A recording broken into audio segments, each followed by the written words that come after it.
Apple took issue with how one of its iPhone factories in southern India was being run and placed the Foxconn plant on probation. BBC News reports Apple's action came after the protesting of food poisoning and living conditions began. A spokesperson for Apple said the company dispatched independent auditors to the factory following concerns surrounding food safety and accommodation conditions. They then discovered the issues that resulted in protests and the factory closing on December 18th. The spokesperson added, quote, "We found that some of the remote dormitory accommodations and dining rooms being used for employees do not meet requirements, and we are working with the supplier to ensure a comprehensive set of corrective actions are rapidly implemented." The issues eventually led to 250 female employees who worked at the Foxconn plant suffering from food poisoning.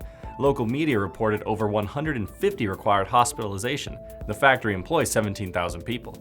Foxconn issued an apology saying, quote, "We are very sorry for the issue our employees experienced and are taking immediate steps to enhance the facilities and services we provide."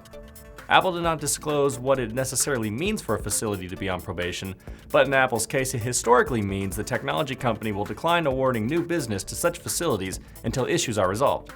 And just last year, Apple placed another Indian iPhone manufacturing partner on probation due to worker riots that stemmed from unpaid wages at a factory near Bangalore. I'm Nolan Beilstein, this is ION Now.